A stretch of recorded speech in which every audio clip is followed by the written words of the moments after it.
Anthony Davis at Paul Pierce yan ang ating pag-uusapan. Final seconds. Bryant for the win. Bang!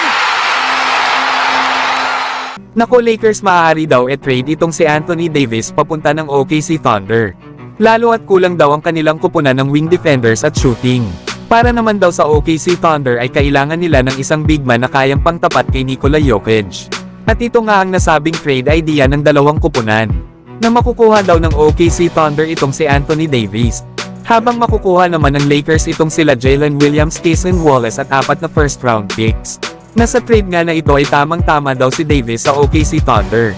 Lalo at makakasama niya ang isa pang big man na si Chet Holmgren na may floor spacing. Isa pa ay andyan din itong si Shai Gilgeous-Alexander na magandang makatandem ni Anthony Davis.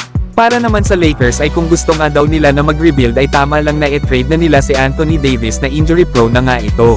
Lalo at sa ngayon ay wala daw major draft capital ang Lakers. Kaya sa trade idea na ito ay magkakaroon ng Lakers ng mga draft assets. Isa pa ay makukuha din ng Lakers itong si Jalen Williams na lalong magpapalakas ng kanilang front court. Sa ngayon ay 19 years old pa lang ito at nag-a-average ng 19 points per game. Na dito nga sa Los Angeles Lakers ay maaari itong mag-step up sa likod ni LeBron James. At maaari nga rin itong maging star player ng kanilang kupunan. Kaya solid din ang trade idea na ito para sa Lakers kung gusto nila na mag-rebuild para sa kanilang future. At ganoon din naman sa OKC Thunder na magkakaroon na sila ng isang big man na kayang sumabay sa mga kupunan ng Minnesota Timberwolves at Denver Nuggets. Samantalang Paul Pierce ang former player ng Boston Celtics. Inasar naman itong Los Angeles Lakers dahil sa kanilang in-season tournament banner.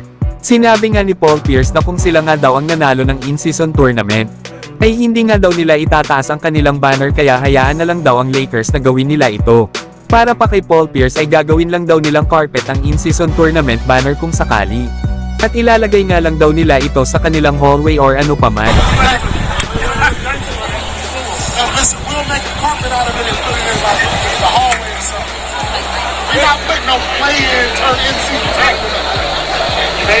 Kilala naman natin itong si Paul Pierce na hater ni LeBron James at ng Los Angeles Lakers. Lalo at isa itong former player ng Boston Celtics. Na kung saan ay nanalo na ito ng isang championship nang talunin nila ang kupunan nila Kobe Bryant noong 2008 NBA Finals. Sa ngayon ay nagyayabang pa itong si Paul Pierce lalo at lamang na sila sa Lakers ng championship. Na meron na nga ang Boston Celtics na 18 championship habang sa Lakers ay 17 championship pa rin. Hindi nga maaaring magyabang masyado itong si Paul Pierce mga idol. Lalo at alam naman natin na itong Boston Celtics ang may pinakamadaling daan patungo sa NBA Finals. Dahil ang kanilang mga nakalaban sa playoffs ay injury ang mga star player. Kaya tingnan natin next season mga idol. Kung magagawa ba ng Boston Celtics na mag back-to-back champion.